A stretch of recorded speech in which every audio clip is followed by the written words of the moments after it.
Sidang gugatan Wan Prestasi yang dilayangkan Nikita Mirzani terhadap Reza Gladys kembali bergulir pada Kamis 19 Juni 2025.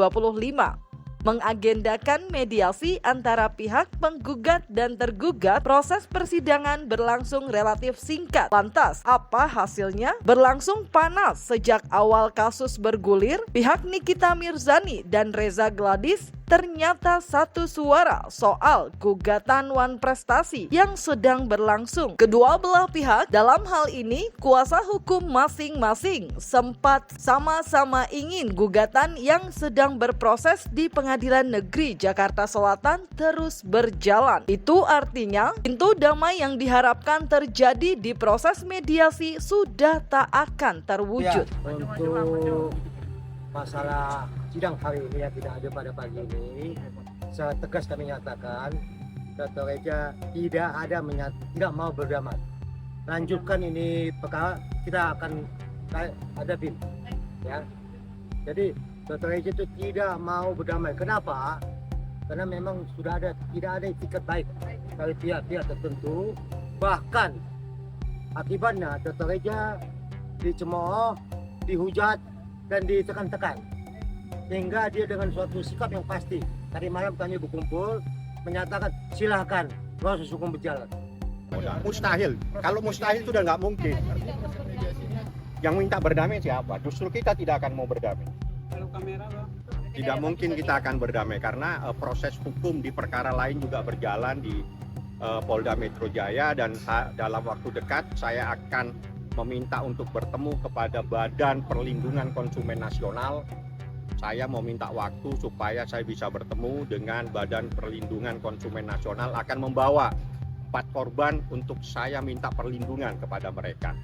Itu persoalan yang ada di laporan Polda Metro Jaya. Memang di tengah kasus hukum yang kini sedang bergulir, baik itu kasus pidana maupun gugatan perdata, Reza Gladys diketahui dilaporkan oleh 4 orang yang mengaku konsumennya dengan dugaan pelanggaran Undang-Undang Kesehatan dan Undang-Undang Perlindungan Konsumen yang diwakili oleh Fahmi Bahmid. Hal itu dianggap pihak Reza Gladys mencederai upaya perdamaian yang sedang ditempuh pihak pengadilan. Meski demikian, guna mematuhi prosedur hukum acara, pihak Reza Gladys mengaku tetap akan mengikuti tahapan demi tahapan yang sudah ditetapkan oleh pengadilan. Bahwa kalau misalkan mediasi itu salah satu unsurnya adalah berdasarkan Perma 1 2016 adalah beretikat baik. Tetapi yang jadi persoalan adalah ketika kami ingin melaksanakan mediasi hari ini, ya kemarin kuasa hukum penggugat ada mendesak ya melalui rekan media juga untuk klien kami segera ya menghadiri panggilan, ya padahal nih kondangan ya sebenarnya undangannya ya. Nah, bukan panggilan tapi undangan ya. Nah, seperti ini. Ya undangan ke Indak. Artinya kalau mau mediasi jangan dong cari-cari kesalahan. Ya seperti itu. Korbannya 2023 katanya. Tetapi lapornya 2025. Lah emangnya sakitnya lama kok sekarang lapor? Ini kan mencari-cari kesalahan. Artinya mediasi dengan rohnya beretikat baik tidak terpenuhi.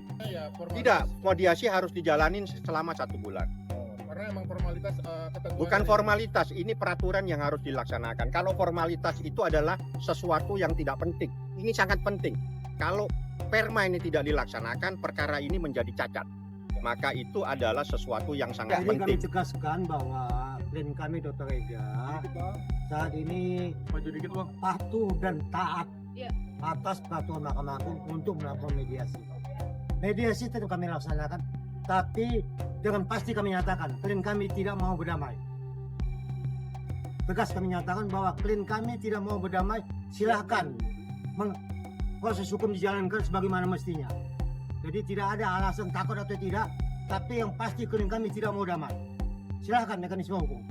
Di sidang kali ini, para prinsipal dalam hal ini Nikita Mirzani dan Ismail Marzuki sebagai penggugat dan Reza Gladys dan suaminya At-Taubah Mufid selaku tergugat tak hadir di persidangan. Masing-masing pihak hanya diwakili oleh kuasa hukumnya untuk bertemu hakim mediator. Meski tak dihadiri para prinsipal, namun nyatanya jalannya sidang mediasi tetap panas. Salah satunya ketika membahas soal unsur wan prestasi yang digugat. Udah ngikutin mediasi, kami udah selesai mediasi, saya diwakili ada 5 orang ya tadi ya, dan mereka juga ada 3 orang, para lawyer dan kita para lawyer dan staf saya, ada 1 hakim mediator. Ditanya tadi apa sih persoalannya, ini kan ada juga pidana, betul ada pidananya, di situ kita dibilang ada pemerasan, tapi saya bisa buktikan tidak pernah ada pemerasan dari awal dari persoalan ini.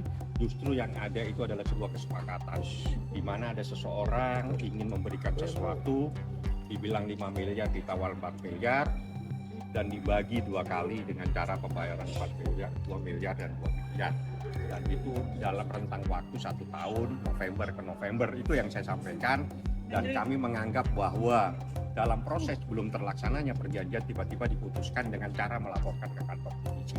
Itulah yang saya sampaikan kepada hakim mediator. Jadi pada prinsipnya pada pembicaraan mediasi tadi, penggugat menyampaikan isi gugatannya. Tapi ada hal yang menarik. Hakim mediator ada menyatakan bahwa perjanjian itu tidak harus tulisan, bisa lisan. Karena itu pernah terjadi pada saat zaman dulu beliau sebagai di kampung ya gitu. Dan kemudian kami dari tergugat 1 dan tergugat 2, ketepatan saya ya, yang sekarang dijuluki pengacara kampung, mengaminkan apa yang disampaikan oleh Ibu Luciana, bahwa sampai dengan sekarang saya masih mewarisi perjanjian lisan itu, yaitu sampai dengan sekarang saya juga masih berkomunikasi by phone kepada buruh tani yang di kampung kami ya, saya sebutkan Desa Narigunung, Kecamatan Tiganregat, Kabupaten Garut, Sumatera Utara. Saya masih berkomunikasi. Saya suruh dia ya, buruh tani itu, untuk bercocok tanam ya secara lisan, dan sepakat tidak melakukan tekanan kepada buruh tani itu ya, sepakat di situ. Artinya ketika kami sepakat maka ada prestasi di situ. Kalau perjanjian lisan seharusnya tidak ada yang boleh tertekan.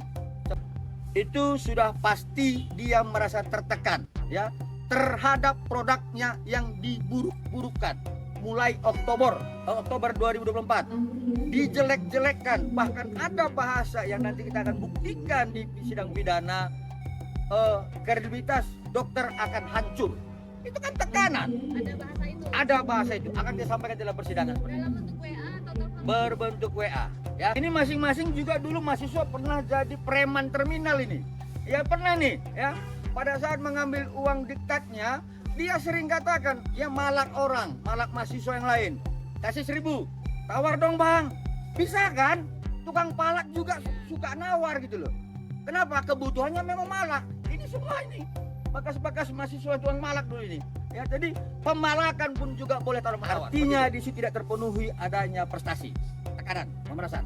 Meski secara lisan, masing-masing pihak sudah terkesan sepakat untuk melanjutkan proses yang sedang berjalan. Namun, secara prosedural, upaya mediasi oleh hakim mediator harus tetap dijalani. Setelah gagal menghadirkan para prinsipal di sidang kali ini, agenda mediasi akan kembali dijadwalkan berlangsung pada 1 Juli 2025 mendatang. Lantaran di tanggal 24 Juni, pihak Reza Gladys berhalangan hadir ke Direskrimsus Polda Metro Jaya terkait laporan dugaan pelanggaran Undang-Undang Perlindungan Konsumen dan Undang-Undang Kesehatan.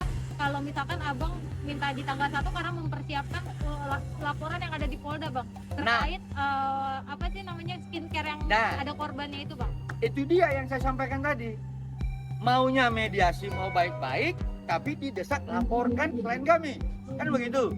Kami akan melengkapi dokumen-dokumen lainnya karena kemarin kan klien kami diundang, sekali lagi diundang bukan dipanggil. ada beberapa dokumen termasuk CV-nya dan lainnya kami harus laporkan kembali ke Indak hari Selasa. Bukan kami tidak mau, tapi karena memang kami sudah dengan permintaan dari Indak kemarin itu, kita dikasih waktu tanggal 24.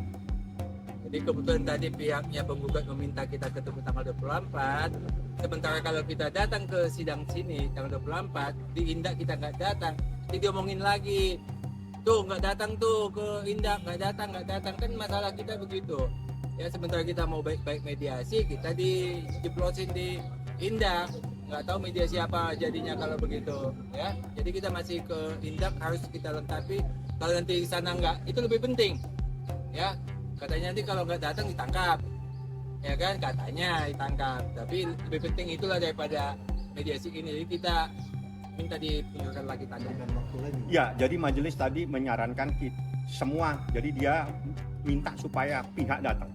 Saya bilang gampang, sepanjang sidangnya hari Selasa. Karena di dalam perkara pidana sudah dijadwal sidangnya hari Selasa, maka tanggal 24 sidang pertama pembacaan dakwaan. Sidang berikutnya itu adalah eksepsi dari kami, berarti tanggal 1 Juli.